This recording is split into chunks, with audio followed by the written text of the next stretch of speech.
do that here. Let's start the recording now so I don't mess that up again like I did a couple weeks ago.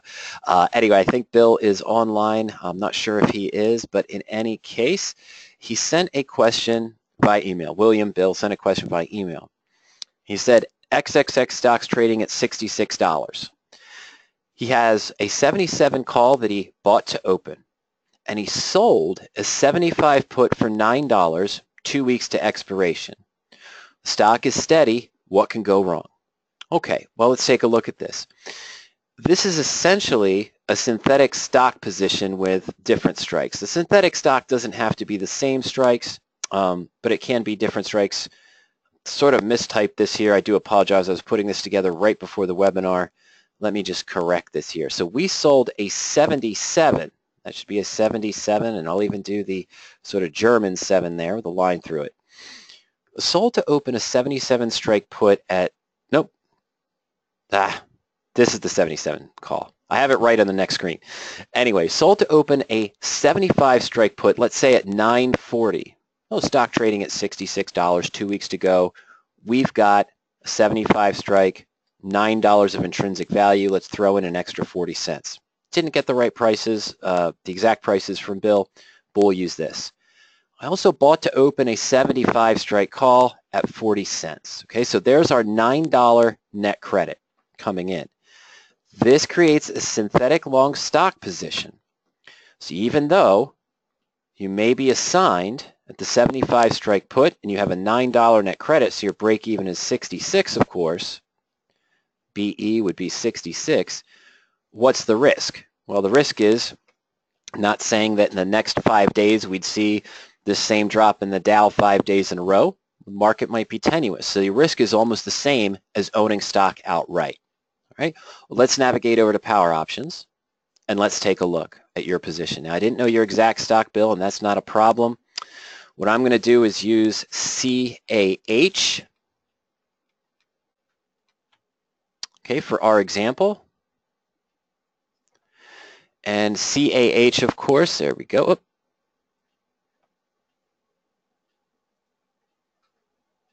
Perfect. Okay, CAH, of course, is trading right now at around 67.46. Was the first one I could find that was close to your $66 price. Not exact, I know, but we'll use it. It's also the first one I found that was in a price range of $60 to $67, which offered weekly options and single dollar strike differences for February. I know there's many more out there, but I just did a quick search. In any case, let's take a look. We sold a 75 put, we're saying at $9.40. We bought an out-of-the-money 77 call for 40 cents. This gives us our $9 or $900 net credit for one contract. Now, what we are in here essentially is a naked put position with a long call. Now, the naked put obligates us to potentially buy shares of stock at $75 if the stock is trading below that price anytime before expiration. The long call gives you the right to buy shares of stock at $77. So you may say this is only a $2 loss. Well, that's not how it works. Okay, if I had done a bear put debit spread in this case, that would be true. If I had done a bull put credit, that would be true. But in this scenario, the long call that you purchased, if the stock's trading below it, you would never exercise this and buy shares of stock at 77 when you can potentially buy shares of stock at 67.46. Why pay 77 and exercise your call when you can get it here? Okay, so the idea here now is you're in a synthetic long stock position. Your break even is 66. Now, I know this isn't your stock. Your stock, you said, was trading right around $66. So what's the risk? The risk is in the next 2 weeks, if the stock drops down to 63, 60, 57, whatever, that's your risk. Okay, you don't have any protection to the downside if the stock continues to fall. Essentially, what's going to happen is your long call is going to expire worthless. That 77 strike. You would never exercise to buy the stock at 77 when you could buy it at 67. Both of your entries here are a right or an obligation to buy stock. So it's sort of double bull. You're in a double bull position. You have infinite upside if the stock moves above 77, infinite downside if it drops down below. Okay? This is a synthetic long stock position. Now, so that's your risk, just like owning a long stock. Is if the risk is if the stock drops below your break even. Okay? So it's just like a long stock. What is your second risk that you want to take in mind? So that's your first risk. The second risk is that doesn't always happen, and again, I don't know your stock, but you can be exercised at any time. You can be assigned, I should say, that's the correct word, wow. You can be assigned at any time on your short put. So you might wake up on Monday, Tuesday morning and see that you've already bought X amount of shares at 75 because someone exercised the put early and you were forced to buy shares of stock at that price.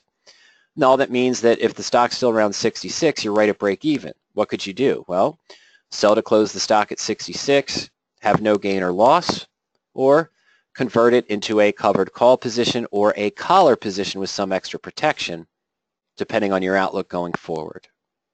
Okay?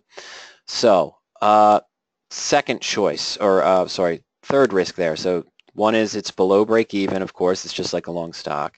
You could be assigned any time, which might force your hand for management before you're concerned about doing it. Okay, but that's all right. Third thing, again, I don't know your stock. I chose this one just because it had the numbers that I could use for 2 weeks out to February 16th expiration. The third one is if you have earnings coming out between now and February 16th. Why is that a risk? Well, because if the stock starts falling during the day, it drops down to 65.50 or maybe it goes to 65, sure, you can buy to close your put at any time to cancel the obligation. Might cost you $10. You'll be at a small loss because you took in $9 already. Then your call is essentially at zero. It's going to expire worthless. Okay? But if you have earnings, and the earnings disappoint, your stock's hovering at break even right now, and the stock gaps down to 55, now you're stuck in a position with a significant loss that you have to manage after the fact. So I likely wouldn't hold this open to earnings. Hold this position, leave this position open through earnings if earnings are in fact coming out between now and February 16th. Just don't take the chance. Sam has a comment here that I would say, it says, high risk in the naked put can go against you. The market is turning and is showing some weakness. Rather buy a put. Yeah, going forward, we might want to do that for our next investment. You may be able to limit some of this risk now, depending if you've had any reasonable time decay, which you haven't. You know, it's mostly an intrinsic value right now if you went to buy back that put, being so deep in the money. But you may be able to add, let's say you're at a 75, you may be able to add a 70 put. It'll be expensive, but that would convert it to a bull put credit spread where you still have minimal loss and you may still have upside. Okay, why don't we take a look at that? If I were to add a put on this now, not your same stock, I understand, but let's just say I went ahead and bought a 70 put for the same expiration, which would put me in a bull put credit spread on this position with an extra long call still double dipping. So I'd buy one, and in this case, if the stock was at 66, so here we see that 70 put is at 380 with a stock at 67-ish. We're going to have to bump that up to probably 450, 460. Let's call it 450, okay? Now let's call it 430, just to give us a little bit of credit there between the two strikes. All right, so now, depending on your stock, this gives you a little bit better position to the downside, still gives you unlimited upside, but your break even now jumps from 66 to 70.30 because of the extra cost. But if it stays down below this price, the most you could lose is whatever that difference is, okay? The net credit here, the 940 to the 430 for the bull put spread, you'd have to put the monetary requirement up for that position. You still have the long call. So this might be an opportunity. But of course, if you do get put the stock, you might want to consider your cost base will be around 66 again. But if you get put the stock Monday or Tuesday because it's a deep in the money put, you still have February 16th expiration of your long call. Let's just throw that out the window right now. You still could convert this to a covered call, but I wouldn't leave a covered call. Maybe not even leave a collar open through earnings, even if you're bullish on the earnings, just based on what can happen, the sudden surprise on that. Okay, So again, this is where you are now. You're in a synthetic long stock position. The long call that you bought does not cover the obligation of the naked put. You essentially double dipped. That's okay. It's a synthetic long stock position with about the same monetary requirement as if you had bought shares of stock, 100 shares of stock at $66 if you're doing a cash secured naked put. Your risk is the stock falls, or you get assigned early and are forced to management, or there's earnings coming up between now and February 16th, which you may be hesitant to avoid in case that large drop suddenly happens, and then you're really forced to manage the position ahead of time or before you were considering it. Okay, so that's what we're talking about there with the synthetic long stock position. Now, William has a secondary follow-up here with another position, very similar. He says he's going to be getting assigned 200 shares of Apple, AAPL, of course, everyone knows that. Just about every webinar you go to, someone probably uses that as an example, myself included. But he's going to get assigned at 165. Any advice? Okay, so let's assume that what you did here is you sold 2 puts. I guess I should change the stock symbol, ladies and gentlemen. That'll give us the right stock now. Not bad. Not bad at all. Okay, so for today's expiration, February 2nd, it looks like you had sold 2 February 165 puts. I don't know what price you got for them when Apple was up or at a different price. Let's say that you got at least $1. All right? Now, either way, you're going to be put shares of stock, as you mentioned, at 165. Let's say you keep $1. So what's your cost basis? 164 for 200 shares with a stock that's now trading at 160. No problem. Well, it's a subtle problem, ladies and gentlemen, but no problem. As Sam mentioned, market showing weakness. We've got to keep that in mind. So what you need to ask yourself, William, is number one, are you comfortable taking roughly that $800 loss? 200 shares, sell to close them on Monday, assuming there's not a gap down at around 160, 160.50. So you're taking a $4 loss or $4.50 loss per share at 160, 160.50, wherever it is, okay? Somewhere in that range. So taking a $5 or $4.50 loss times 200 shares, I'm sorry, so you'd be at about $900. But remember, you keep that dollar. So really your cost basis is 164 or whatever you received. So now we're looking only at a loss of $3.50 or $4, which would equate to $800 loss or $700 loss. All right, so if you're concerned about the market, you're not sure that right now is maybe the time to just be in long stock. Number one is on Monday, you could close the position, assuming it's right around 160, or maybe it comes up to 162, close for a $700, $800 loss somewhere in that fashion. Number two, based on your outlook, you could easily convert this to a covered call. Now I know that just based on what Sam said, what I said also is that concern with the market, maybe this isn't the best play, but these are the ideas. Okay, so I can convert it to a covered call. I own 200 shares of stock with a cost basis of 164 that's down to 160. Okay, so maybe I sell a 163 call 2 weeks out, 3 weeks out, maybe a month out even, and generate another $2, $2.50. Lower the cost basis a little bit. If you get assigned, you might still have a profit. We'd want to analyze that come Monday. 3, instead of just doing the covered call, I might do a collar on the position. Standard collar. Sell that 2 or 3 week out, 163 call, and maybe buy a 2 or 3 week out, 157, 158 call. So if I get assigned, maybe I can still make a 1 or 2% profit if it's above 163, but can't lose more than, let's say, 5 or 6% if it falls below 158. That'd be your standard collar. Looks like that bull put credit spread we saw earlier with your stock here at 160, your cost basis at 164. If you can get enough premium for that 163 and maybe that 158 put, give you some protection, give you some upside in case the market settles and holds around for the next 2 weeks or so, okay? Number 4, use the stock repair tool. Okay, that's what we have on Power Options. It's a great way to help you get back to break even faster. And with these numbers, I think that could work. Okay, let's run through it real quick. Are there opportunities now? Actually, I'm not going to clear the drawings. Are there opportunities for any of these 4 right now. All right, well, let's take a look. You have 200 shares potentially. I'm going to put your cost basis at 164, assuming that dollar net credit. Okay, so we'll go through each of these four very quickly, and I'll point you to some other information coming up as well in that regards. Okay, I'm sorry, you took in 137, so that's even better. I'm sorry, I had to roll down William to see that.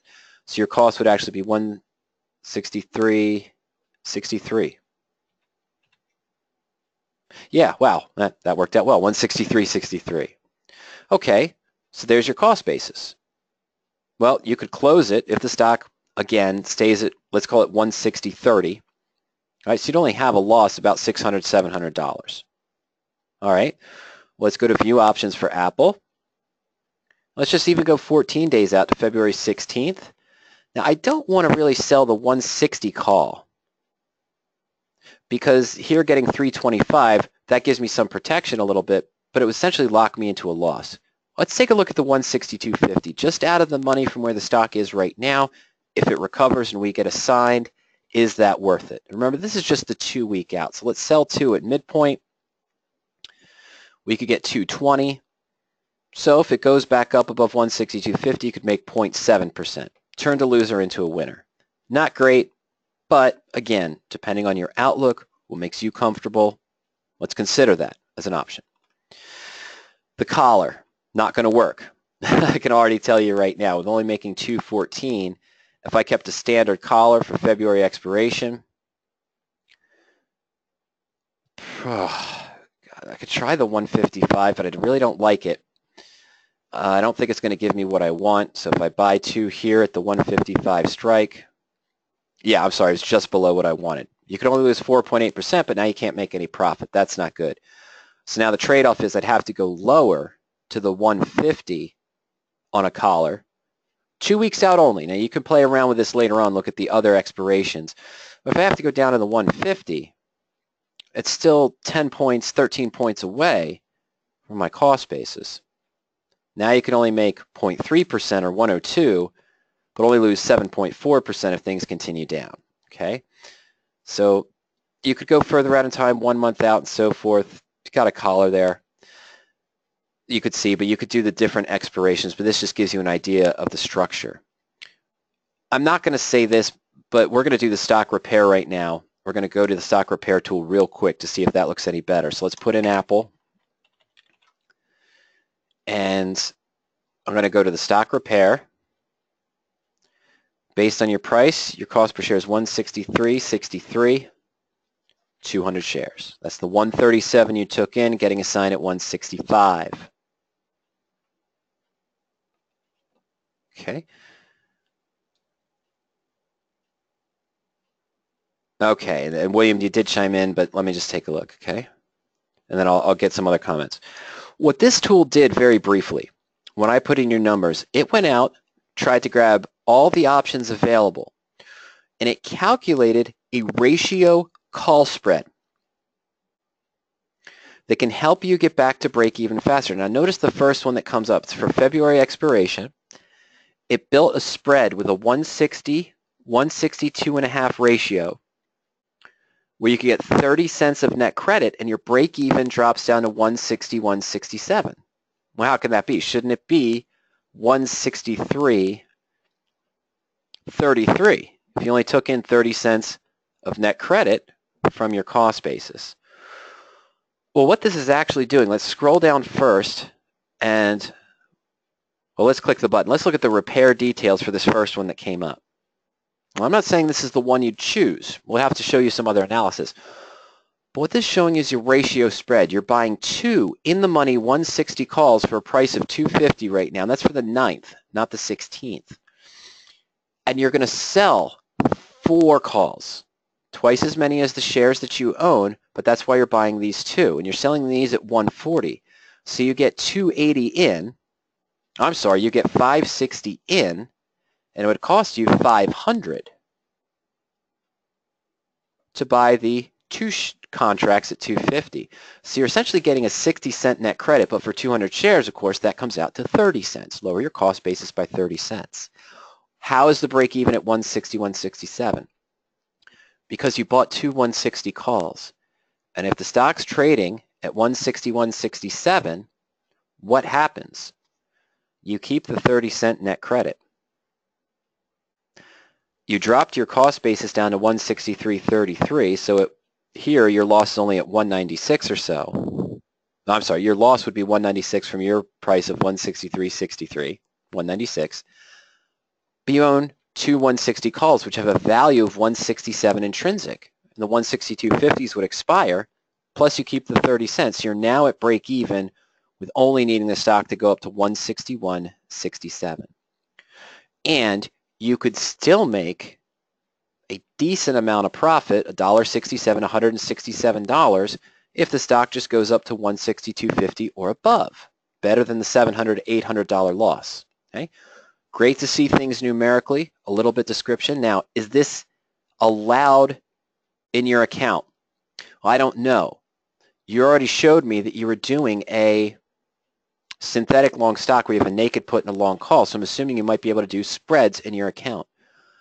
Although you're selling 4 and buying 2, your broker won't read this as the standard ratio call spread, which has infinite risk to the upside, because you own 200 shares of stock. So essentially what your broker sees is you have a covered call with 200 shares and 2 of the short calls, and a bull call debit spread where you bought 2 160s and sold 2 162.5 calls. Okay, again, great to see things numerically, but let's scroll back up. On the tool, you see the basics here. You click on repair details to see the breakdown that I just showed you, but if you click on analyze trade when you're in the stock repair tool, that'll take you to the custom spread, profit and loss chart we were just viewing, and there you go. What doesn't this do? This does nothing to protect the downside further. We haven't bought a put yet to protect the downside. You might put a stop loss in, but if Apple continues to fall on Monday, the market continues to turn, as Sam had mentioned, well, you could still have further losses. We haven't protected the 200 shares of stock yet. What we've done is given us a way to get back to break even faster using a ratio call spread, which creates a covered call with a bull call debit spread to enhance the profits in this range if the stock moves up. The stock goes to 162.50. We make the full 250 of the bull call debit spread. We have 2 calls at 160 that we purchased, sold 2 at 165 or 162.50. So essentially our broker would buy shares of stock for us at 160, sell it at 162.50. We get $500 back. And you keep the $30 net credit. And you might get assigned at 162.50. So it's only a 1% return at 162.50. That's the max. But you didn't need the stock to be trading at 163.63 to turn a profit. That's the power of the stock repair tool. Now, a lot of times this might not work. If, for example, you told me you're getting put shares of Apple 200 at 165, and for whatever reason, not Apple, but the stock you're getting put at 165 is actually trading at 120, well, that might be too deep of a loss for the repair to work. What you may consider doing, if you have the funds available, is once you get put these 200 at 165 on Monday, buy another 200 at 120, average down to, let's say, 142.50 for 400 shares, and then analyze the stock repair to see if it's available. Now, if you're planning on holding it long term, which you mentioned, you could still do the stock repair. This is just to help you get back to break even in the short term. But you may want to consider converting it to a married put 5 or 6 months out, as we usually do with radioactive trading, but you would have locked in already that loss of, if I bought a 165 put now, let's do it. 200 shares, go out 5 or 6 months to July, maybe further. 165 put, maybe the 170 here, but we'll go 165 at about 13. Okay. It's not bad. You've got a risk of 6.7% through July expiration. That's manageable, but it does mean that you're holding up $35,000 worth of capital and managing that over that time. Last but not least, what's coming up? Okay, so last earnings were today. I'm sorry, I knew that. Yesterday. I'm sorry, after market yesterday. I knew that. My apologies. So you don't have to worry about that between now and if you do a stock repair, William. But again, May have to do that. You don't have to worry about averaging down in your case. You could do the stock repair as well, turn it against it. Sam said, oh, Sam, you must have been looking pretty today. I don't mean to sound that. You can see it right here. Some of Sam's favorites. Trades off and on right down here. Although this one, VIAV, I haven't looked at and we haven't talked about in our conversations. But there's your favorite UVXY that we talk about. Sam buys options on UVXY as hedges for his overall market. Buys calls, for example, on UVXY, which is a volatility ETF essentially. Futures looking volatility ETF. And so when the market turns, this goes up, so forth. Okay, so this went up 27%. So his calls on UVXY are looking really, really good today. Hedge across the rest of his market. Remember, Sam, I think I told you the other day, I don't remember if I sent it to you in the email or not, but it was on Monday or Thursday of last week where I had bought about 8 calls on the VIX when it was, around 940, 950. I missed the first jump when it went to 14 the other day, but I sold half when it was at 12, sold the other half today when it was around 17. So I got out of those 2 that I had for February expiration.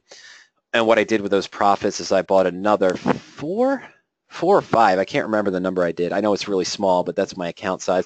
But I bought another 4 out of the money 22 calls for March. I know it's long term and I'm probably going to lose money on those, but I can't lose on those VIX calls because the profits I made on the ones I sold half first and then the other half today, use that profit to buy deep out of the money calls on VIX going out to March now instead of February. Probably should have just stayed in February, honestly. Sam, you sold half of yours in UVXY. It was 700 at the 950 strike. Okay. Good. Okay. All right, and Sam's commentary on the market, which relates to William, to give you a little bit of peace of mind. He says, when the market sells like today, usually the reversal will be very strong because the smart money will come in. Well, we'll see, and I don't mean to sound negative. Sam also commented, why you do naked put today? You could buy puts in any stock, would have made money. Well, sure, if you caught it at the right time. You did puts in Apple and open and was profitable. And was a day trade, converted into round money. I'll tell you one I would have lost money on. It's very interesting, Sam. And I did kind of lose money on this. I'll get to this later, but SNE today. Great earnings, was down as low as 48.50, I think, or lower a few days ago. Let's see, it jumped up $1.21 yesterday. So yes, it was a 47.94 on the 31st. And then it did this sort of pump up here right before earnings coming out this morning. And man, this thing had positive earnings. They changed the president. I was hesitant on it, to tell you the truth, because all that information had come out from JP Morgan cutting Apple guidance, saying that, and Sony guidance, but they cut Sony's guidance and they said that no one really needs to use their expensive cameras that have the 4 or 5 different widgets for sensing color, texture, shading, and everything. The world in selfie mode, everyone below 35 years old, essentially, the world in selfie mode for all sorts of portraits and lighting and everything. So Sony took a big hit. That's why it was down that 47.94, but it built back up. They changed the president, the guy who was responsible in the background for helping build it back up. I don't know what he was, president of marketing or whatever. He was moved up to CEO status, I believe. And their earnings were really impressive, even with Apple saying that they're, of course, going to cut iPhone X production for the next couple of quarters, which means that 23 to 28% of Sony's revenue is selling the cameras for Apple phones. So regardless of that, this thing really took off. Now, the 2 things that got me, number one, let's just go to big charts here. The stock opened at 54. I mean, it opened actually about a 54.60. Let's just go to 1 day, and let's go to 5 minute.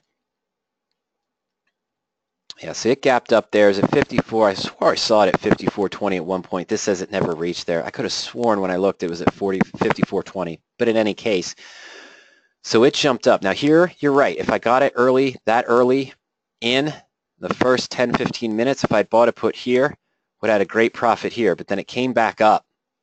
So if I bought puts here, it might have still made money, and then it came back down. You're right. This one would have been profitable. But you see here the problem. I was actually trying to make an adjustment. This is a married put I have.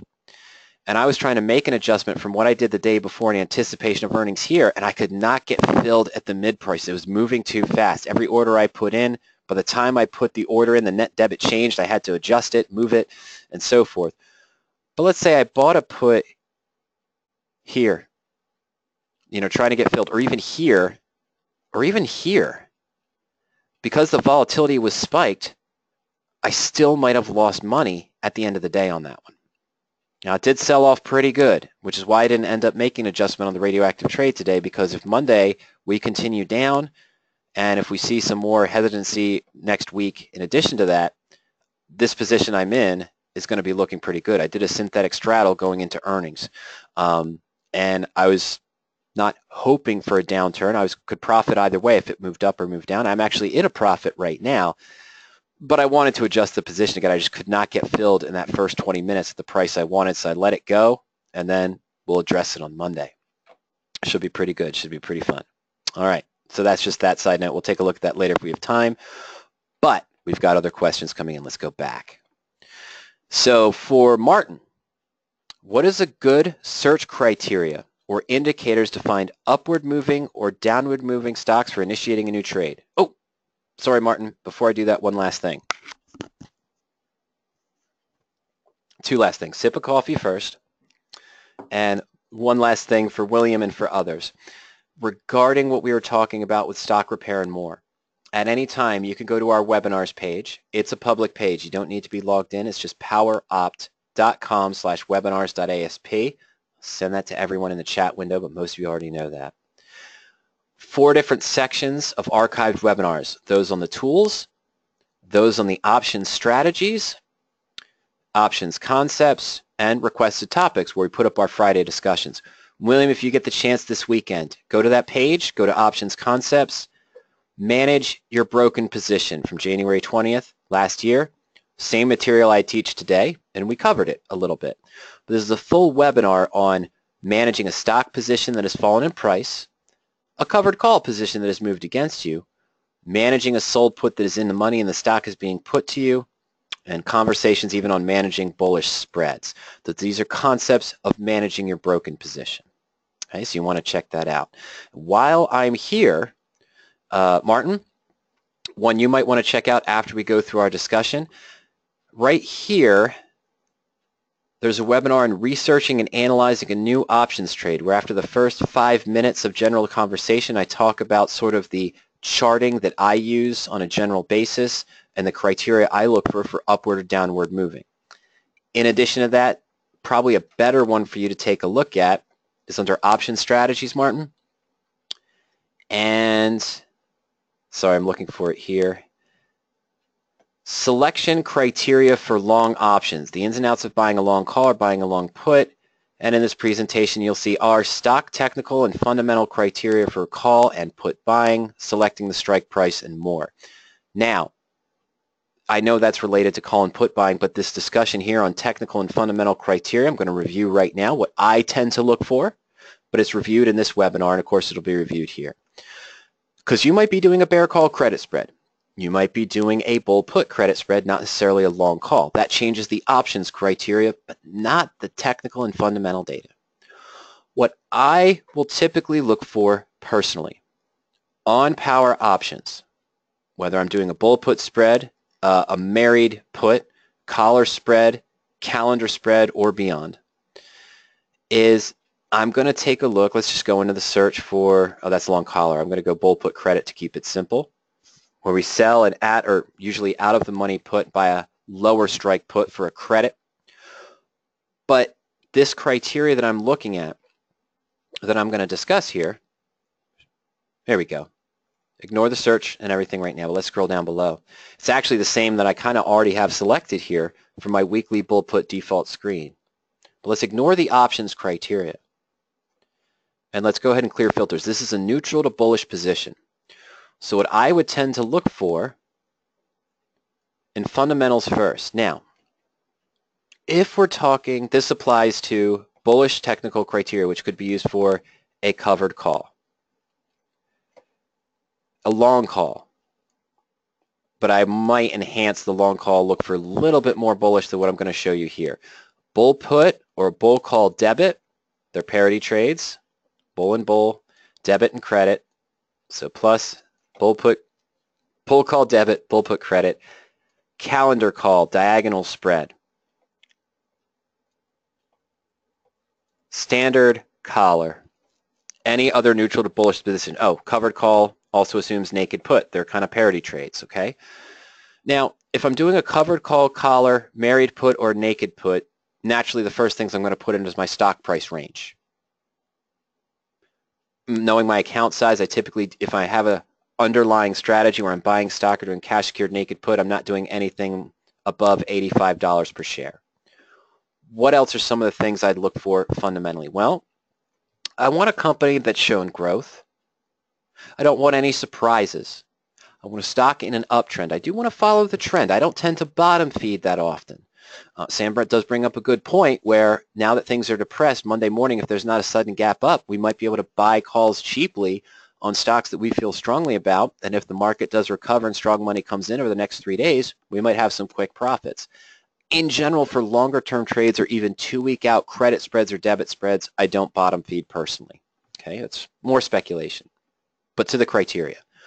Some things I generally might look for is I want to show management, good management, reflection of good management. So I'm potentially going to want to see a stock that shows a good earnings per share growth. I'll put an EPS growth of maybe 5 to blank, a stock that's grown in earnings at least 5% from last year to this year. I may use a general PE ratio of 0 to 50 or 0 to 70. And to be on the safer side, I may even use mid to large cap stocks, just looking for mid-cap stocks or more, which might be above 2,500. I'm going to clear out those drawings, and I wrote some of those down. Let's ignore stock price because we're in bull put credit. So I might look for an earnings per share growth of at least 5%. Mentioned a PE of 0 to 50. If you don't know what to put in, just hover over it. It shows me here that this is measured in millions. Therefore, I might want to look for mid to large cap, a filter above 2,000. Okay, so I'm going to put in 2,500 actually. And I don't want to see anything that has an earnings date between now and expiration. Credit spreads or maybe even diagonal spreads. I don't want any surprises. So I'm going to check that box. Now, for technicals specifically, I don't worry about beta too much. I might look for stocks that have a good volume. This one happens to be measured in thousands, so I'll look for maybe 500 or 750,000. That means I'm only seeing stocks that trade on average 750,000 shares per day.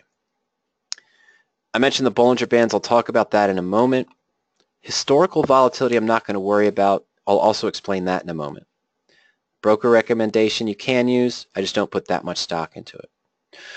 One thing I will do, however, is I'm going to look for just your simple moving average. I'm going to look for stocks trading above their 20-day moving average, or you could look for stocks where the 20 days above the 50-day, what you'd like to use.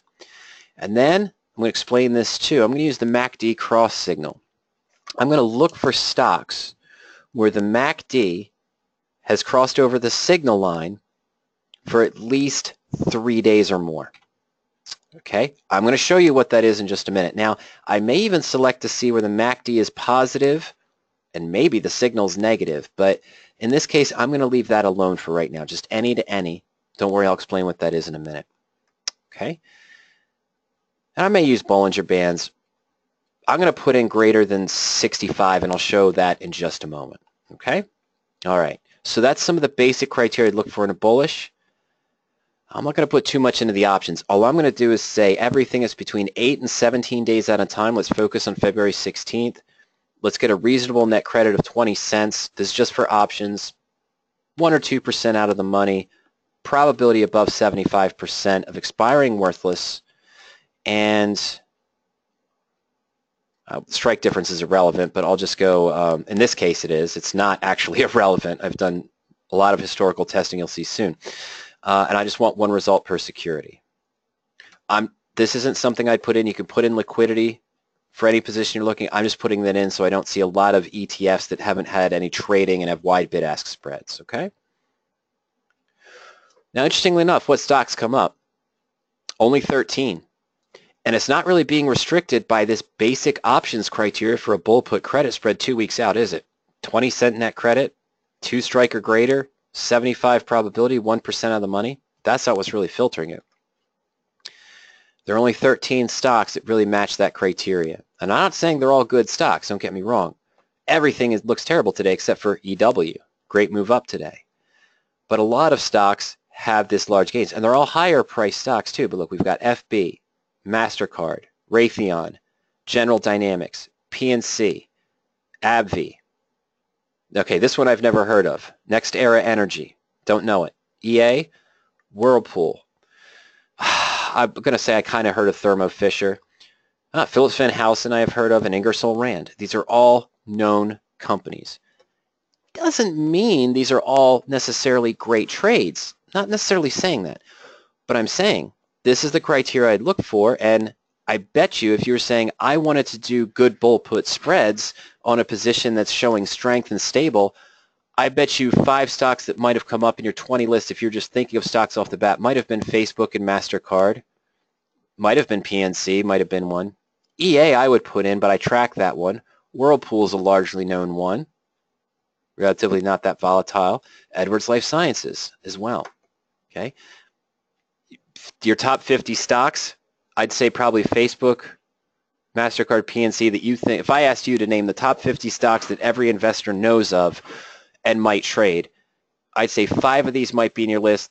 These 2 definitely, Facebook and MasterCard with PNC in there as well. Okay, I'm just saying that because that's what you expect to see with a good sort of bullish trend. Now let's look at Facebook. Let's go to charts. Let's go to big charts. And I'm going to set this up the way I usually do, which is shown in that webinar, in the first 10 minutes of that first webinar I mentioned on the researching and analyzing a position. But I'm going to look at the 20-day SMA. Why? Because that's one of the filters I was using. I wanted a stock above the 20-day SMA. I'm going to lower this to 3 months actually as well, just to make it more clear in the view. Bollinger Bands, I did put that in. MACD is my second one, so I can explain it to those who might not be familiar. I said I might use RSI, but I'm just going to use that as an indicator, and volume. Let's go ahead and draw the chart. Okay, so what are we looking at here? Excuse me. Bollinger Bands are here at the top. This is known as this top one here. This is the upper band, and this is the lower band. Okay? Typically based, and then the middle is the 20-day moving average. Okay, so this is sort of an average growth, average movements over 20-day or 14-day period for the Bollinger Bands. And as you can see, when stocks are going strong, moving up, they tend to hit the band or close above it. Okay? When there's a fall, the gap widens. This is the width that usually implies more volatility. And then as it comes back up, it's up here. So I put in that filter for 65%, percent BB20 of 65 to blank, greater than 65. What I was asking for, the SMA 20 is 50% Bollinger Band. The upper band is 100. The lower band is a 0% BB20. Okay, so I only wanted to see stocks that were above the SMA 20, which I already did, but I also want to see ones that are above 65 percentile, probably about here, to the upper band, or higher. Ones that are above the upper band, EW, that broke up $4 today or so, might be above the upper band. Okay, so that's the Bollinger Band. Now, when I'm looking for bearish, I would reverse that. You know, we can look at that too, but essentially those main criteria we use for technicals, I would reverse. And I wouldn't use necessarily the fundamentals. I'd still avoid earnings between now and expiration. But what I mean by reverse, if I was looking at bearish, I'd be looking for that filter percent BB20 to be less than 35 or blank to 35. So I'd only be seeing stocks that are below the SMA 20, that's the other filter, and here. Here's our MACD line, okay? I use this, it's a measure of sort of the MACD 12 and 26 over the 9-day EMA, which is called the signal line. Now, there are many other ways to do it. A couple of our attendees have commented in and mentioned, well, why not use stochastics? Sure, you can use stochastics. I'm just showing this as well as to what I use. But everyone has their own little way of looking at it, and there's nothing wrong with that. So we're just going to go here with what we were attending to a moment ago, okay? All right, so the MACD. When I'm looking for bullish, I'm looking for places where the signal line, I'm sorry, the blue line, the MACD line, crosses the signal line in a positive notion. Now, this was a false positive, and that sometimes happens, but notice here. Here is the other positive MACD cross and above the 20-day. So I might have bought here, seen a little dip, but then gone up. We crossed negative here. Well, this was a surprise, okay? It dipped down. That was, I believe, one of those NASDAQ days. So it dipped down. Sure, you're going to see the crossover there, and it's negative, but then look, it crossed back over right here. Now, I'm not saying we missed it. I was looking for anything that's continued that where the MACD is still above, and it happened at least 3 days ago. Based on my bull put credit spread testing, that's why that filters in there for the default weekly bull puts, because I showed over a 3, 5, and 10-year period that this indicator, a MACD over the signal line 3 days plus, performed better for finding stocks that were good for bull put credit spreads and looking for ones that had just crossed, let's say 0 to 3 days or 0 to 2 days. Okay, so that's what I'm looking for there with the MACD. Sometimes you get false signals and it's okay. But yeah, when I'm looking bearish, I'm going to do the opposite on the search. I'm going to look for that MACD. I'll show you that in a minute because it's a little bit hard to see. But if I'm looking for positions where this has crossed negative and stayed negative for the last 3 days, this might not have appeared. Here it would have. So right about here would have come up. If I did a bear call spread here, would have looked good. But then it might have come back up. But I probably would have been up here with my bear call spread anyway, depending on my outlook going forward. Okay? So those are the three I look for. And I did put RSI in here, and you see it's weakening as we expect with the pullback. But look, the MACD is still up. As Sam mentioned, is holding strong today. It's still near that upper band. It even in a down day did drop, but it's showing some good holding, some good quality. Very quickly, let me store this. Let me go back to the search. I want to check out EW to see how that comes up. Oh, sorry. There we go. This should be above. Yeah, see, this one had a big gap, probably from earnings, and then it pulled back, but it gapped above the upper Bollinger Band. The percent BB20 is probably at 101, 102%. Okay, so it's been hitting here at the highs. Look here, there's that MACD crossover to the negative, right, where it went under, and it stayed bearish, but then here's the secondary crossover, and above the 20-day, there was a buy signal. And then, of course, today it was starting to settle, and then it gapped right back up, and then RSI is going good, and I know that might mean a sell-off soon eventually. We'll see. Have to see. Monday continues with EWS, one of the 3 or 4, well, not 3 or 4, but one of the 10, 15% stocks that were up today. Okay? So that's the criteria I look for bullish. Bearish, I reverse it. It's as simple as that. In most cases, okay? I don't bother so much trying to look for the negative in the fundamentals, meaning I don't look for an earnings per share growth all the time greater than 0, but I might. I'm going to put that in. I'm still going to avoid earnings between now and expiration because I don't want a pleasant surprise for the bullish people if I'm doing a bearish spread. I know I'm in bull put credit spread still, but I'm just showing you what I would change. The Bollinger Band, less than 35. Switch this. I want stocks to be under the SMA 20 and MACD under 3 days, meaning that the MACD is crossed below the signal line for at least 3 days. I'm going to keep the same options criteria here. Wouldn't do a bull put credit spread on these stocks, but we'll see the chart just so you have an idea. Roku, Sam, you've been doing really well with that one. Lamb Research, I had a customer who's been working with Lamb a little bit, LRCX. BHP. Let's take a look at Roku. Okay.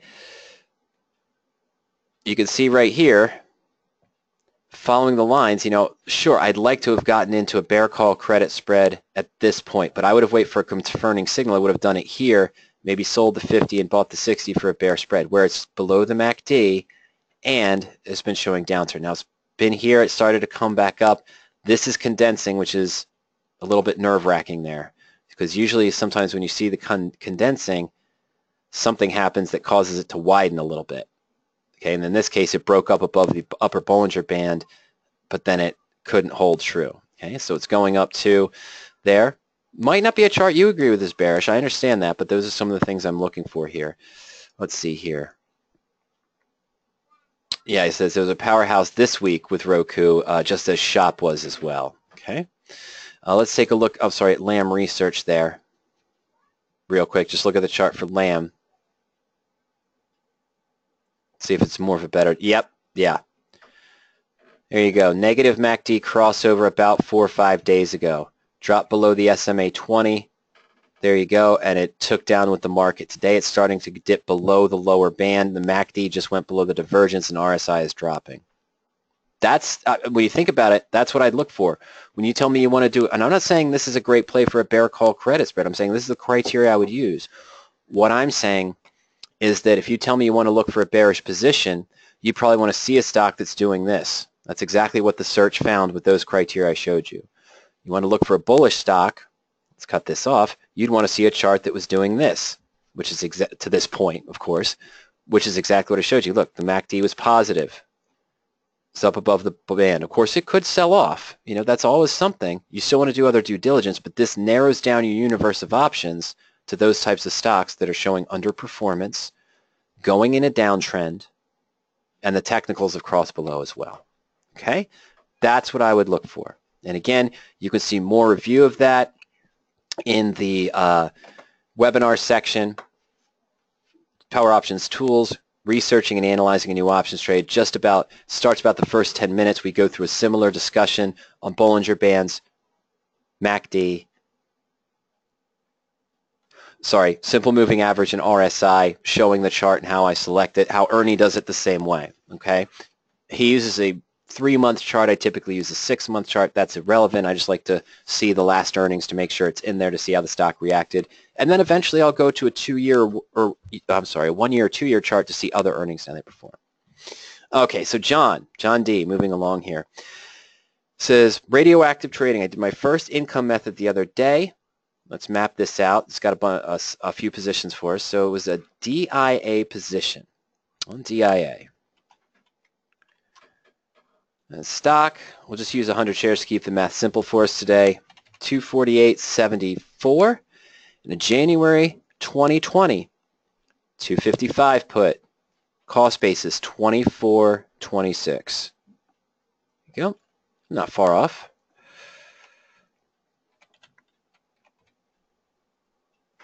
All right. So your original married put, risk of 6.6%, 2 years out in time to 2020. And they decided to roll up the put to the 270 on January 31st. Oh, how would you show this transaction in the portfolio and power options? Okay, I'm sorry. I thought this was an analysis. Doesn't matter. It's perfect.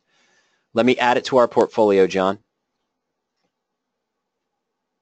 And just run there. Okay, so submit it again. I'm going to add it to a portfolio here. So when I'm on the custom spread, click that blue button. I'm sorry if you missed that. I know you know where it is, John, but for anyone else here, click Add to Portfolio. It'll allow you to put it in your existing, but if you haven't created one yet, you'll just have this choice. And I can just call it DIA Married Put. If you're on the search as we were before for bull puts, you can just use that Edit More Information button and select Add to Portfolio as well. All right, so first steps first. Let me change the date here subtly. Yeah, why not? January 11th. Arbitrary date's the first one that came up in my eyesight. There we go. Okay. So now I've added our position in the profit and loss portfolio. The stock's up 2.5% or $619. We've lost $84 on the put from your purchase price.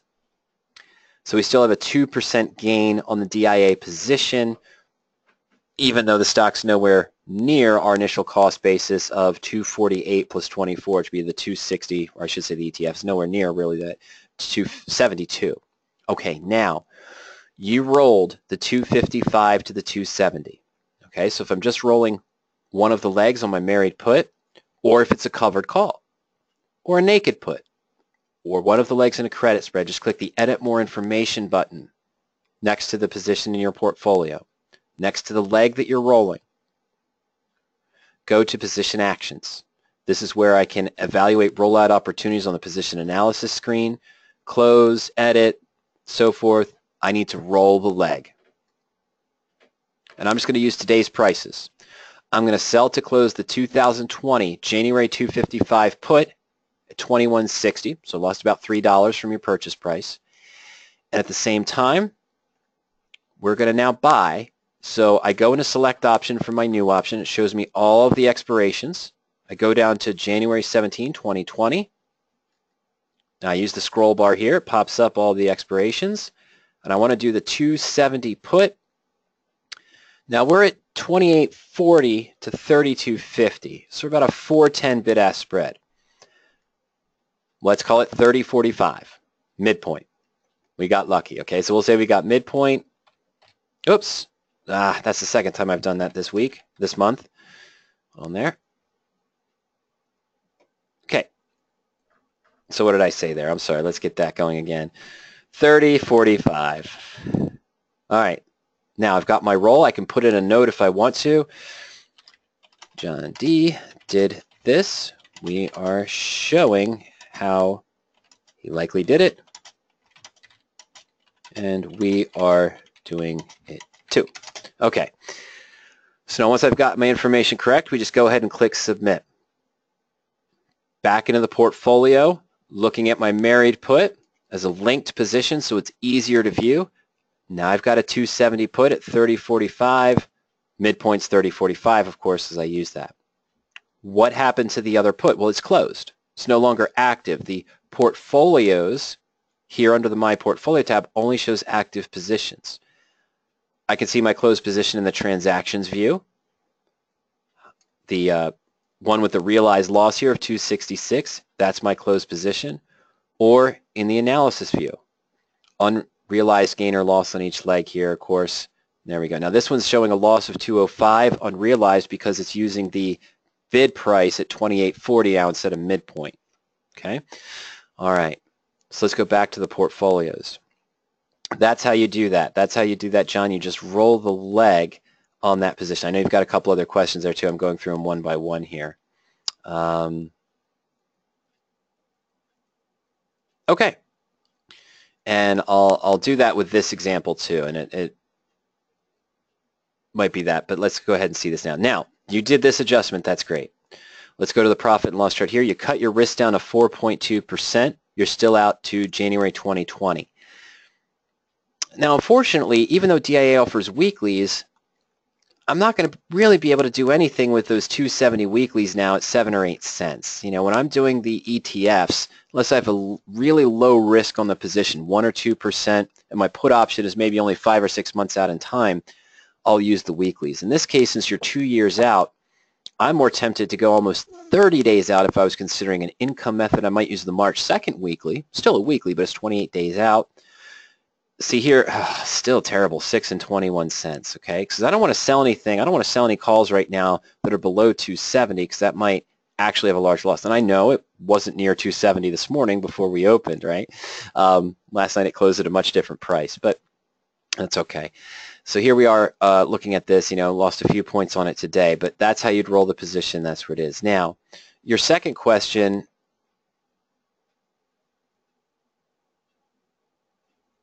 oh, sorry, this, okay, there we go. Okay, your second question is your follow-up question there. I'm sorry, I'm scrolling. I think I didn't lose it, but it just sort of disappeared on me. All right. Oh, John, okay, I'm sorry. You said you rolled to the 2019. Now, that's okay. You just would have selected the 2019, okay? Yeah, let's go back. Fernando asked the question. He says, can I simulate a what-if scenario before rolling the put in the portfolio in the example just done? Absolutely, okay? This is the tool that we use. So let me go back to square one. Let me delete this leg of the new put I just entered. And now, even though I'm tracking one long stock in the position, I'm going to add a married put back in. I'm going to add an option leg. I'm just going to buy that put back. Okay, the original put that we were in at 24.80 or so for 2020, okay? 255 put, 24 something, 24.80, I forget the number, January 11th. Okay, so now we'll go back to a married put. with that 6.6% risk. Fernando asks, can I simulate this beforehand? Yes. So I'd go to position actions. I'm sorry, no, I wouldn't. Yeah, let's go to profit and loss chart. Okay, so here was our married put that we started with. I guess I got the numbers wrong, but a 7.7% risk now. Now, Fernando, you're asking me, can I simulate this before doing it if nothing came up in the rollout opportunities? Absolutely. I'll just do it manually. I want to see what John's position would look like if I sold to close the 255 put today. And, 2160 to 2525, I'm just going to let it grab the midpoint. Okay, so if I sell to close my 255 put now 2343, I'm left with a long stock position. Cost basis of $252.77 for DIA, essentially. Now, what we actually did, though, was rolled it. So the first action of rolling it, I had to add the option I had back in, sell it. That's not really, the tool is not really reading that you closed it. It's reading that you've canceled it, that you have one open and one sold at the same strike. So it sort of cancels it, but takes the moneyness into account. But now to correctly reflect what we did, we go to 2019. 270 put, buy one. Okay. And now the risk would have dropped to 2.1%. Okay, for January 2019 expiration. Okay, and so that's the place where you would simulate these adjustments. Okay, now I can also say what I tried to do, but let's say I go out 2 months. I'm going to go out 60 days. All right, I'm going to go out 55 days, quarter one. And is it worth it now that we've raised the strike to 270? Is it worth it now to sell a 270 call for 50 cents or so? No, it's not. But let me go ahead and sell the March quarterly, 55 days out, 70 cents. Lowers my risk to 1.9 and 3.6. Okay, so there's your simulation, Fernando. Now, what I don't want to do, let me go back to just the regular married put. What I don't do at this point is click on Add to Portfolio. That is a no-no. Because what the system would try to do is add in these 4 legs as an entirely new position. A new block of shares of DIA, a new put bought at 255, a put sold at 255, and a long put at 270. This doesn't, again, it's simulating the position and simulating the new moneyness, okay? But it's not reading it as you're selling to close here and then buying to open a new one. So if you hit submit or you hit add to portfolio now, you're adding an entire new position with 4 open legs. Now that you've seen the analysis, we'd go back to the portfolio. And what did I do? I wanted to roll my leg. And I'm selling here again. Oh, sorry. But I'm going to grab midpoint of selling that 255 of 2343. Now we're going to buy the 19, not the 20, which I mistook. 270 put, buying one at, let me check again my numbers here. Paper trading 22.95 at midpoint. Big move. All right. And then we submit that. Now, what is this here with all these? Oh, let's get rid of that one. All this here, it shows me a risk of 572 or 2.1% in the simulation. I've actually done the roll. 572, 2.1. There's my new position. New cost basis is taken into account here on the price per share based on the roll. So I don't click add to portfolio when I'm simulating. I go back and actually do the roll in that case. All right. Okay, let's see something real quick here if these were follow-ups, okay?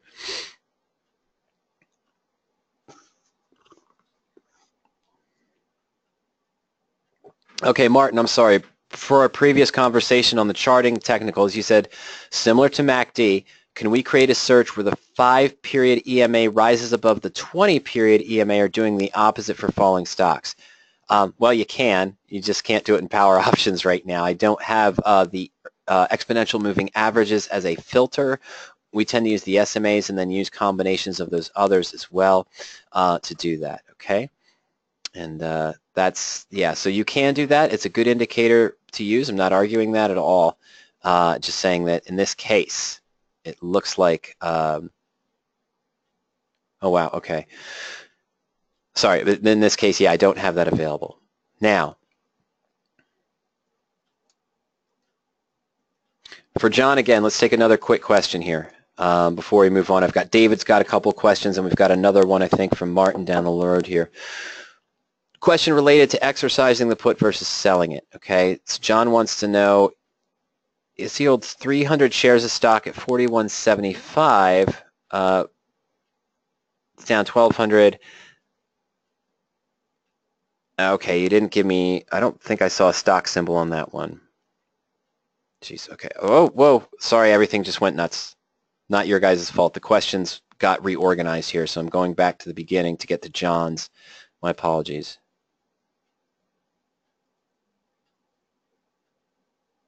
Okay, 41.75, and there's the put price. Okay, so let's build that. Oh, John says it's not a U.S. traded stock. Okay, and Martin, no, I'm sorry, Martin, you didn't, I don't think you saw it, and I apologize for that. I go back real quick for Martin, and then I'll come back to your, we'll look at the stock there for you, John. In the SMA field, this is all I have. In the first line, you can choose to look at SMA 20, 50, 100, stock price, stock and the SMA 20, day high or day low, versus 20, 50, 100, 200, 250. That's all I have in there. I don't have a 5-day versus a 20-day right now. I can see if I can get that in there, but it's I don't have it available at this time, okay? So those are the only selections that you have. What I look for in my long calls typically, by the way, is stock in the SMA 20 to be above the SMA 50, a little bit more of an uptrend. I don't necessarily use that for my credit spreads or debit spreads or calendars, but I use that here as well, okay, for the longs. All right. Oh, Sam, that was the other one. Riot was the other one I was trying to think of in addition to Roku. Okay. Down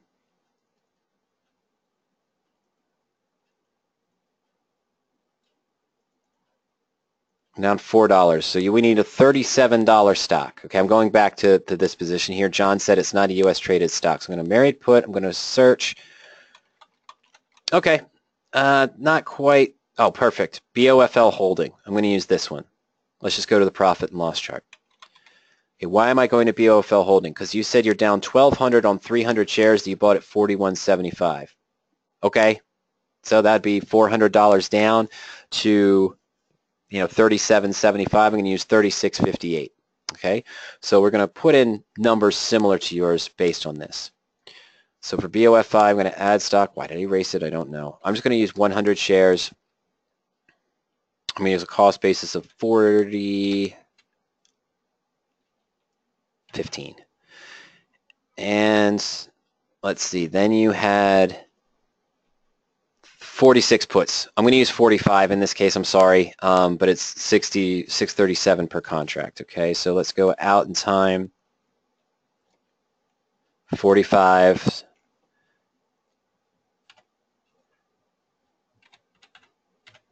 Probably would be a lower price. Yeah. All right. So what am I looking at now? Okay, so here's our position. It's well below our price. Dropped down to 36.58, okay? 40.15, stock's at 36.58, so we're essentially losing $3. Oh, maybe I do have to increase it. Let's put it back up. I'm sorry, let's put it back up to 41. Okay. All right. So it's 41 and a 36.58, so we're about $4.60. Okay, stop messing around here. Okay, so here, yeah, now we're down 5. I should have just moved it to 40.55. Sorry, guys. Doesn't matter. Anyway, all right, let's do this. We're down 4, so that's $1,200, right? It's $1,200 loss if we had 300 shares on the position. The put's at 537. We put in a price at 537. Currently trading at 940 or so, well, 937, so $4 there. maybe not as much gain. Okay, but anyway, your question is, what is the difference between exercising now and closing out of the position? Okay, the first thing you want to look at is your put. All right? Is there any advantage to selling to close the put? See, right now, we know the stock's at 36.58. I'm holding, in this case, a 45 put. I'm near max loss. I agree with that. You know, we saw in the profit loss chart, I'm near max loss. So my difference here is really $8.42.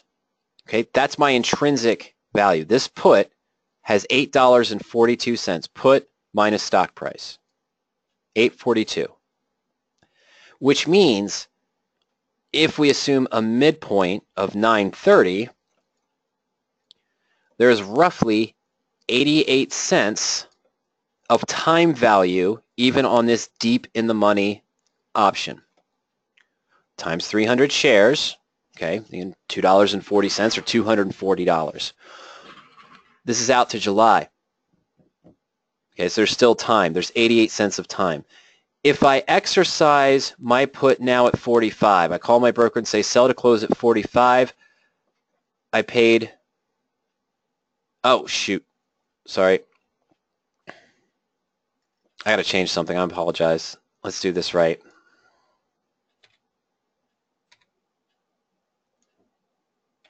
Ignore the numbers. I know they're not exactly the same as yours, but let's just take, there we go, 4.5% at risk, okay? So I had a cost basis of 47.12 in my position. Yours is a little bit different. But if I exercise now at 45, I take the full loss of 212, right? What would happen if I exercise now? I sell to close 300 shares, 400 shares at $45. Or if it's 100 shares, I get 4,500 back. My cost was 47.12.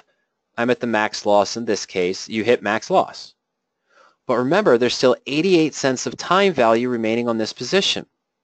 So if I sell at 36.58, sell to close the stock and get filled, and sell to close my put at 9, what did I say, 30? Yeah, 9.30. It was 9.10 to 9.50, right? Okay, well, yeah, there it goes. So it's the 8.42 and 88 cents. Yeah, so 30. I'm sorry, 9.30. So you see it right here. Instead of getting 45 back, we get 45.88 back. So the loss isn't 212. It's 212 minus 88 cents. So we almost get a full dollar back. We only have a loss of about 134. I'm sorry, 124 instead of 212. That's significant percentage-wise. This is why I would sell to close it. Okay? If that time value on the put is more than 1%, for example, even if it's more than 0.5%, why not take advantage of it? Instead of taking the 4.5% if you exercise, which will give you maximum loss, you're getting out right here. If this has a time value of 0.5% and you close it, well, then it's only a 4% loss. If it has 1% of time value, it's only a 3.5% loss. And if it has a 1.5% time premium, you're only taking a 3% loss, even though the stock's well down below the range. Okay? That's why I exercise. Now, let's say that I held too long. Let's say that this wasn't a July put. Let's say that this was a March put. I bought a March 45, and when I got stock at 40.55, I paid $6.20 for it. Maybe I did this a couple months ago. I had a risk of 3.7. Well, again, intrinsic value, $8.88, right? I'm sorry, $8 there and 42 cents intrinsic. That's the intrinsic value. Same strike put, but it's intrinsic, but I only have 42 days to expiration. It's 790 to 870, so the midpoint here is about 830. Right? I'm sorry, 80 cents. So 40 cents up, 40 cents down would be 830. See, the midpoint here is interesting, isn't it? Why is that interesting? It's below intrinsic value. In this case, if I see that, if I see the midpoint is below intrinsic value, and I don't think he's going to give me, I would put an order in to maybe sell to close at 850. sell to close this put at 850 because my intrinsic's 842. I want to get something out of it. If this doesn't fill, then yeah, then I'm exercising. If I see a midpoint that's below intrinsic, happens from time to time, then I'll try to sell to close it at what I think is a fair price, even though it's below the above the midpoint. If it doesn't get filled, maybe in a couple hours, maybe I'll just exercise it outright. Okay, that's the trade-off. See what your midpoint is compared to your intrinsic. If you still have 1 or 0.5% or more, I didn't even say 0.3% or more of time value, it's better to sell to close if you can get that midpoint price. If it looks like the midpoint is below intrinsic value and you don't think you're going to get a fair market for it, exercise it because you don't want to take more of a loss than you originally determined, okay?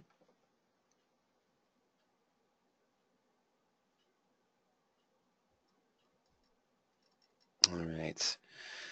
Okay. Oh, okay. So there's that question, John, in relation to that. Okay. How would you calculate the profit and loss if you decided to exercise? Whenever, I'm sorry, that was the main point of your question. When would you decide between the two? I answered that. But your other question is, if you decide to exercise, what's the loss? Whenever you exercise the put, you just take the maximum loss. You're getting back even there. You can't lose any more than that. The only way you can lose more than you're seeing on the chart here, if you exercise, you get that maximum loss. If you've put in an order to sell to close below intrinsic value at the time to liquidate the stock and the put, you sell to close at intrinsic value, you could see a loss greater than 3.7%. That's really the only time you'll see a loss greater than what's shown on the maximum risk of a married put. So you never put in an order, never put in a market order if you're trying to liquidate the put, and never allow yourself to get filled at anything less than midpoint. If he doesn't give you midpoint, you want out of the position, call him up, call the broker up. Don't want to be specific, man or woman. Call the broker up, get them to exercise it and get out at fair value so you don't take more than the maximum loss, okay? All right.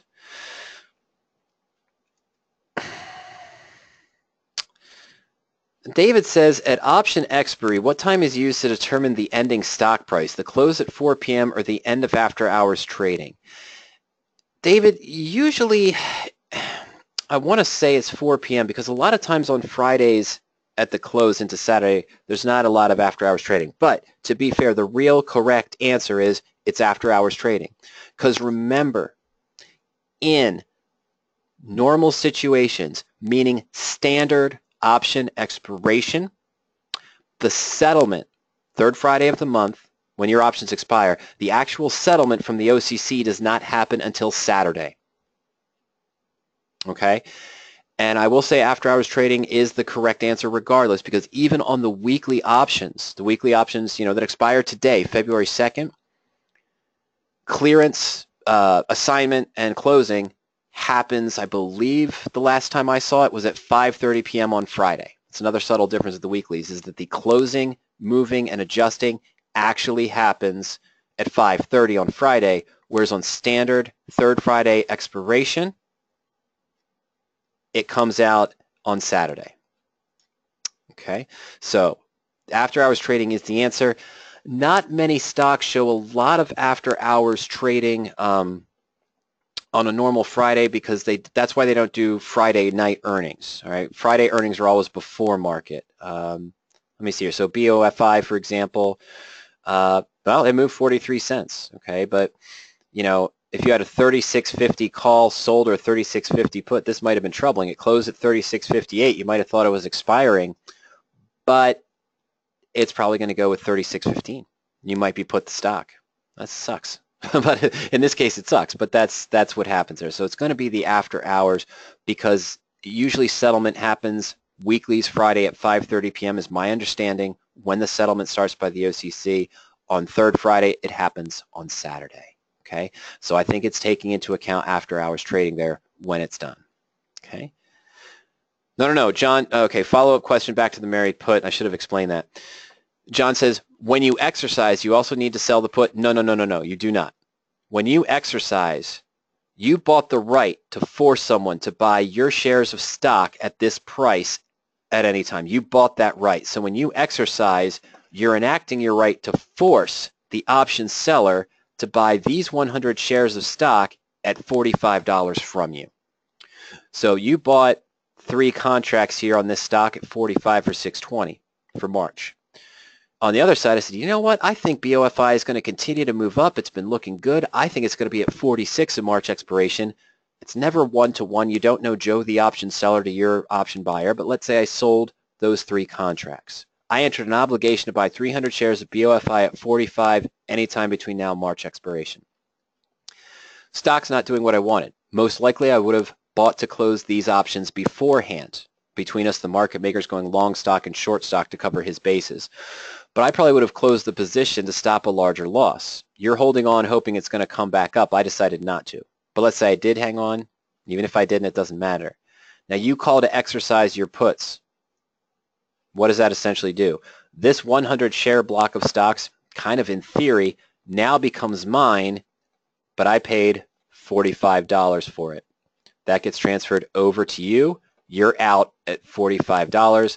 I'm now in the position of owning 300 shares of stock at $45 plus the $6 I paid to buy the puts to begin with. So I have a cost basis of $51.20 on a stock that's trading at $36.58. What am I going to do now? Well, I'm going to take a look at that stock repair tool. I'm going to average down and then take a look at that stock repair tool to see if I can repair this position that I just got burned on. But that's essentially what happens. No, when you exercise, your shares are gone. You're forcing those 100, 300 shares out of your account, and the person on the other side who sold the March 45 puts has to buy those shares from you. Okay? Oh, Sam was commenting on this earlier. It's a good comment here. It says, Thinkorswim is offering 24-hour, 5-day trading in the ETF, QQQ, DIM, SPY, and others. I don't remember you need to open account, $600 towards commissions. This is after hours. So this is Thinkorswim. Yeah, Thinkorswim. 24 hours, 5 days trading on the ETFs. And yes, it's you said, and then you say SPY is 2 expirations in 1 week. Yep.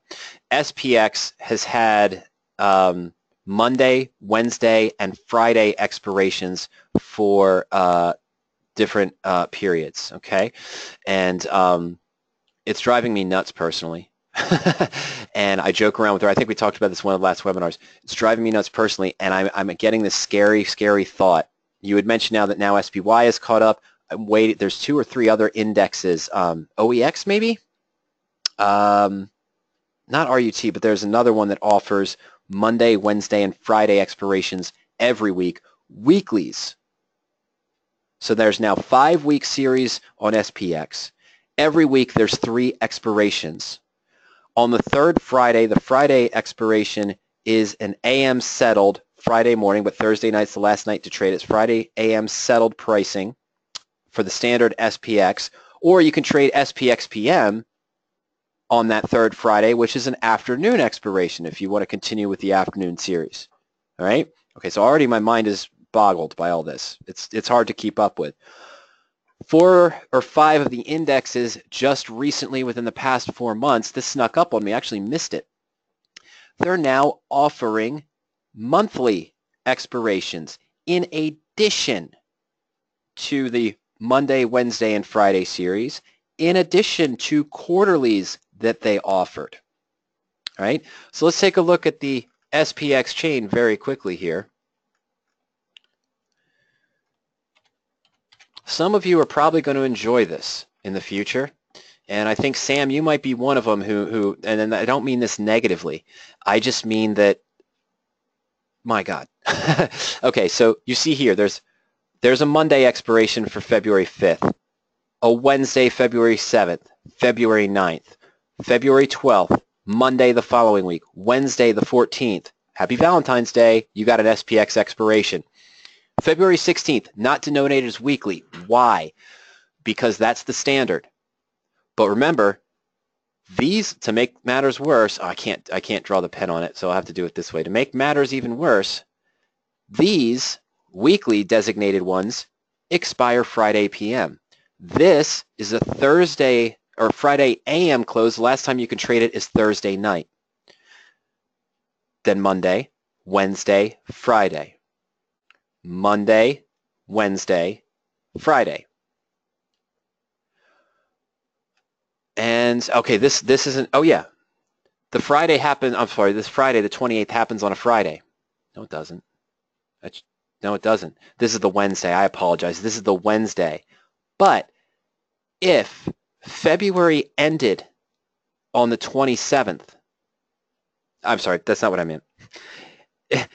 If the 27th was Wednesday, that's what I meant to say. February 27th was Wednesday. You'd have a 27th expiration in here and a 25th, Monday the 25th, Wednesday the 27th, and a 28th, because they added end of the month series, May 31st. It's not a quarterly. It's an end of the month expiration. It's very strange. See, there's the Q1 and there's Q2, but you've got an April 30th and a May 31st. They've offered these end of the month expirations, and it gets strange because as this becomes weekly, when you get to the end of April, let's say, for example, if Wednesday is the 29th, you'd have an expiration on the 27th on Monday, the 29th on Wednesday, and the 30th on Thursday because of this end of the month option. In addition to the standard third Friday for April 20th, you know, that's still there. I mean, what I'm saying is this is going to be fun in a few months, maybe a couple years, okay? I think where they're going is that they eventually, some of these indexes, they are going to start offering daily expirations. 6 months, 8 months, a year. I expect to see it on indexes, and then eventually, by the way, if volume continues on these Mondays, Wednesdays, and Fridays, they're going to treat those Monday, Wednesday, Friday expirations, in my belief, the same way they did the weeklies. Remember, 7 years ago, SPX had weeklies. They would just come out on the Thursday, and on Thursday you'd see the next Friday cycle come out, and it was just 1 week at a time. And then a few more indexes were added, and then a few more.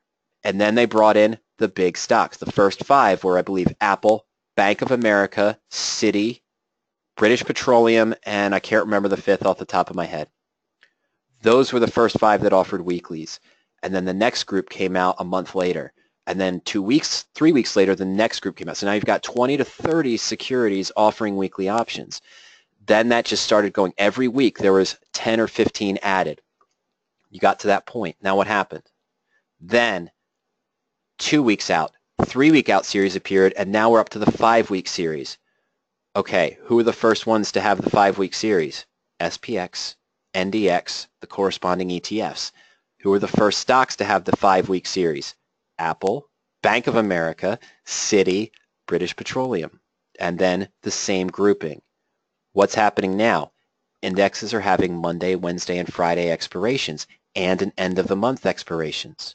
A few more are going to start having them, I bet, in the coming months. And then I have a feeling 6, 8, 10 months down the road, maybe a year down the road, Apple, Bank of America, British Petroleum, Citi, and the 5th one that it keeps escaping, maybe it's Boeing, I can't remember. They're going to have Monday, Wednesday, and Friday options. So now, if the volume continues the way it has for SPX and they can prove that the volume is warranted for those series, you're going to have Monday, Wednesday, and Friday options. Eventually, in a couple years' time, I will not be surprised if, yeah, they do them. Sam's saying they do them now. That's like the NADAX where they have the hourly and daily and weekly expirations for Forex futures. Yeah, well, I think our standard options are going to get there too. Not hourly yet. I don't think there, but I do think we're going to start seeing them. By the way, by the time that we all drive ourselves nuts, and I say drive ourselves nuts meaning me for the data back here, because remember, the more options you add, the more possible spreads and combinations and everything we are building in the background, the more data we're using to build all these positions and everything else. And then we have to figure out ways to correctly process so that you know you're looking at a Monday, a Wednesday, or a Friday expiration, or an end of the month versus a quarterly, that kind of thing. It's a lot of fun. Keeps us on our toes, but that's the issue. Okay, so, but I have a feeling that once they start, if this all happens, and it starts continuing down the same path it's continued for the last 6, 7 years, once you start seeing Apple and all those other big stocks and the new group of stocks, once we see maybe 300 or close to the 450 stocks that offer weekly options also now offer Monday, Wednesday, and Friday, no doubt in my mind, suddenly a Tuesday and Thursday option expiration will appear for SPX, maybe NDX, and the Russell 2000. And then it's just another slope to where we have daily options expirations. We'll see. I could be completely wrong. No one might have that plan, but it's following the same pattern. You see it. Continue and continue and continue, okay? All right, real quick, Fernando, this goes right into the other question. Now, I'll take the other question first. Paul, I'm sorry, I know you commented a while ago, we're after 6 o'clock here, but I did say I would get through everything. You said you came in late. Do you have an option repair tool? If so, is it available to the public?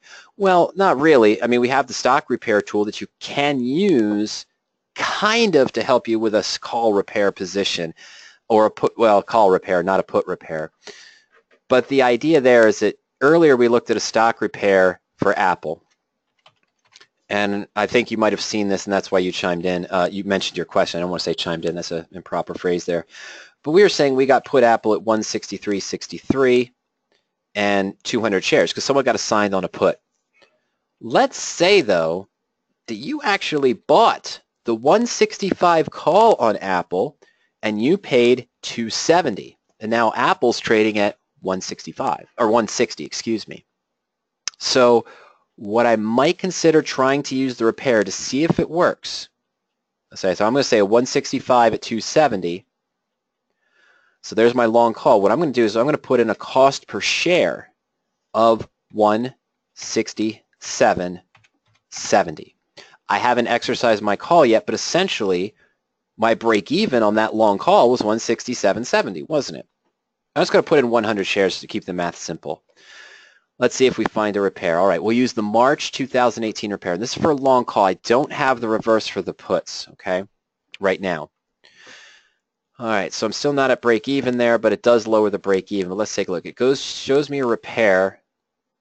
So let's look at just analyze trade. I'll be buying one March 160 and selling two 165s for a cost of 29. Now, okay, let's say this is the March 2nd. Now, the only way this works, by the way, in this case is instead of this, let's say I actually had the March 16th 165 calls and I had paid 270 for them. Actually, you're still profitable. This is going to be a terrible looking example. But this is how I would use the stock repair tool for this strategy. Now, why did I have to have an extra date, a different date? Because I can't be short and long the same call. That's the problem. Right? So I couldn't have the March 2 165 call bought and then sell 2. It just would have been a bull call debit spread. That's why I had to use the different expiration. But let's take a look here. Now see, this repair looks pretty good, but the reason why it looks good is because this cost here on the position is already profitable. This is still, we saw it when we looked at the prices, this is at 370 and I put in, I paid 270, so I'm still at $1 profit here. This is not a loss. Even though the stock's fallen below the 165 line, it's still at a profit because the time value increase in implied volatility. But this is sort of a calendar spread with an extra bull call debit for a stock replacement that might help you get back to break even. That's a possibility. That is a possibility, okay? But let's take another look here. Leading up to yours, Fernando says you bought this is a reverse. You bought 5 contracts of GE 21 put, okay? So let's go to GE.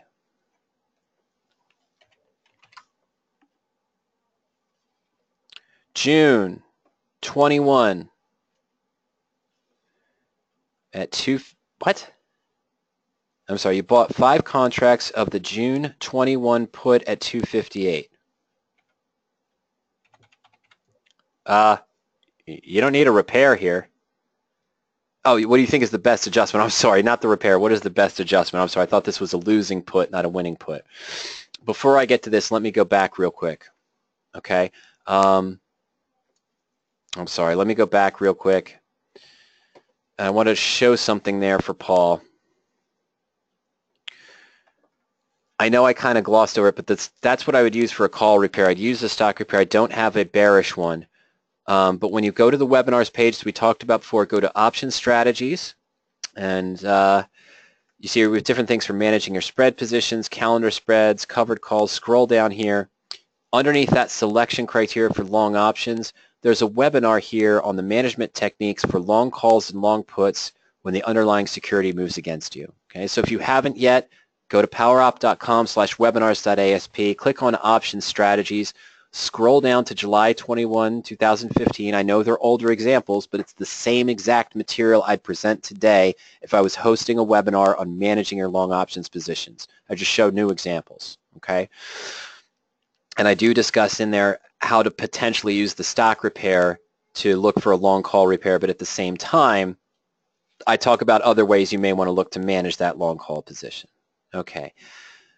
All right, going back to Fernando's question real quick here is, Fernando, you said this is a married put position. Okay, so you do own stock here. You own 500 shares. I don't know your cost basis, but if you bought the 21 put at 258, you're probably in at 1990, 1980, something like that. Yeah, risk is 6.6%. Stock is down to this point. You've got a June. Let's see here. Earnings coming up in April 20th. That doesn't help me. Okay, so what are your choices here? In the blueprint, income method number 9. Lower the cost basis of the position. It will increase the risk, but if the stock recovers, then you'll be able to get that as well. Okay. Sam says counter to what I was saying about the risk of buying stocks on the downside. He says Warren Buffett says you buy stocks when there's blood in the street. So, you know, the Oracle of Oklahoma, I guess, there saying that not Sam himself, but, you know, I think I used that wrong phrase there for Warren Buffett, but that's okay. So you've got that idea too. All right. So you could use income method number 9 in this position. I don't think I'd convert it to a 12, creating a synthetic straddled, because that could result in too much of a lingering loss. So I'd consider income method number 9 on this position to lower the cost basis. Depending on what you have in your account, you may even be able to, this moment, to ignore this put. Actually, I'd probably do that. Let's take a look. Think about it as a stock repair. What might I do? Well, let's take my look at my June. I'll sell to close the June put for about 540. Right? Get some gain. Let me keep the math simple for me personally.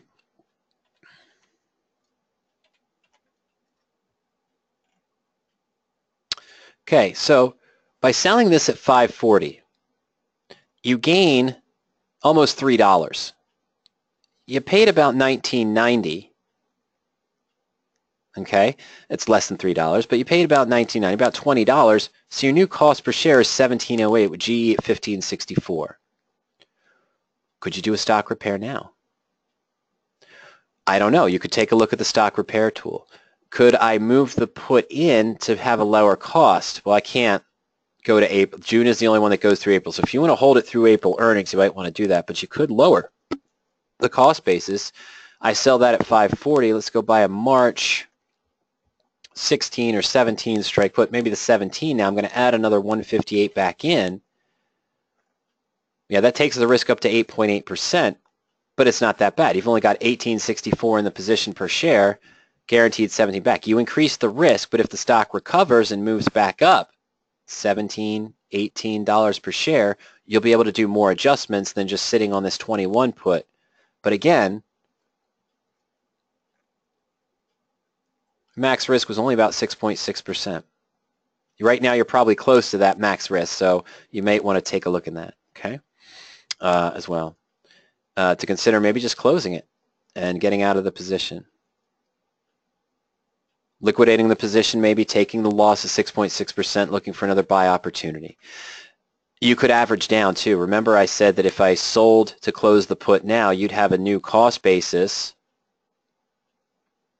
500 shares. I'm only going to put in 100, okay? But we saw a cost basis of 1708. Bought shares of stock at 1990. Bought a 258 put. The stock fell.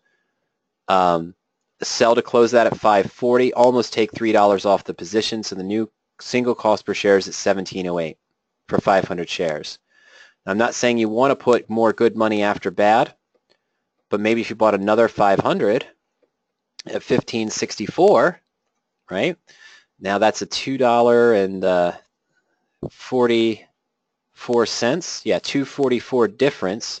So you'd lower your cost basis by 122 or increase it. So you'd be at a new cost basis, 1,000 shares of about 1686.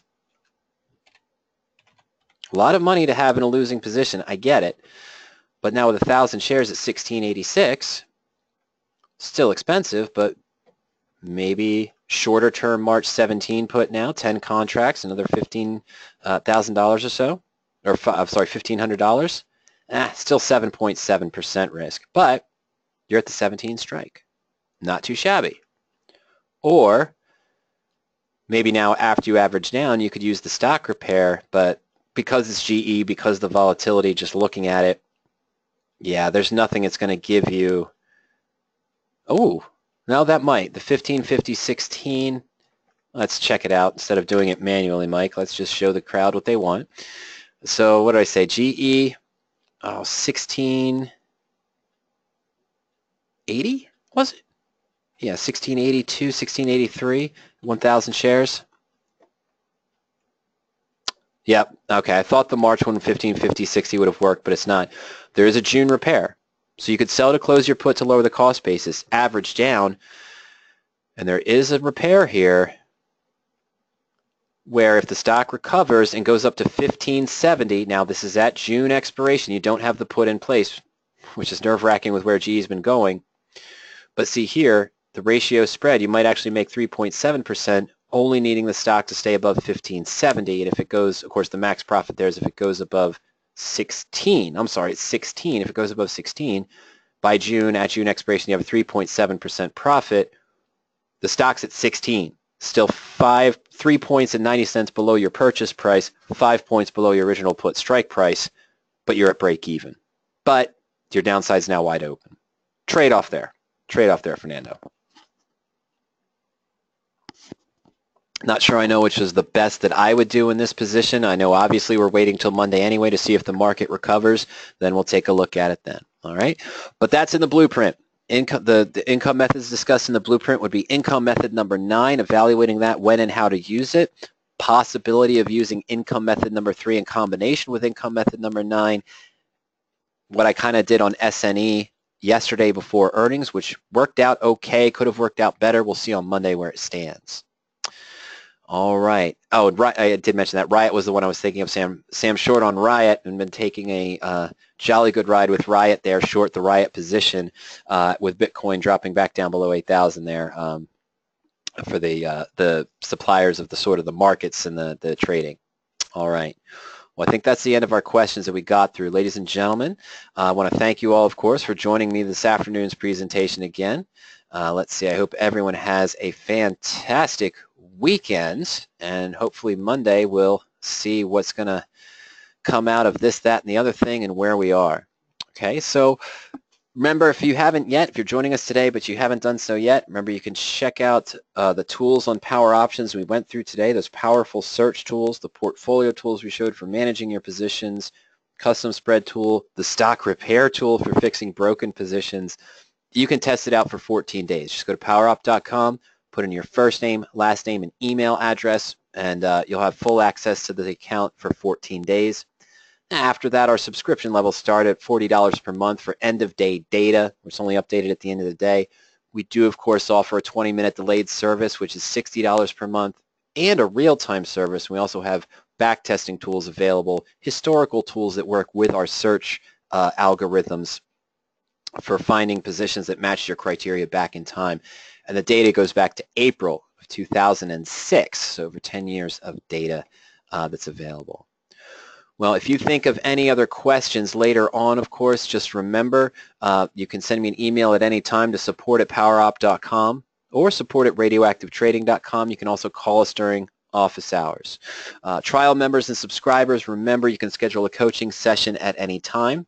For other education, you can check out our YouTube channel, our blog, or just go to that webinars page where we showed today where to find that full webinar on managing your broken position.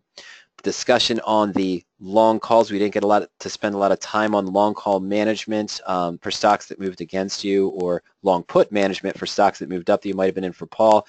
but go to the webinars page, click on the strategies. I believe it was July 21st, 2015, managing your long options, whether you have a gain or whether you have a loss. We talk through the different ideas and the tools you can use on power options to help you analyze repairing those positions also, okay? He says the webinar for managing was not in the list. No, different list. Hold on one second, Paul. Here you go. I'm sorry. There we go. So Paul, we go back to the webinars page here. Okay, I'm going to go to option strategies. Now, the first 5 there is managing your spreads, how to be successful with spread trades. And all I have to do here is just scroll down, okay?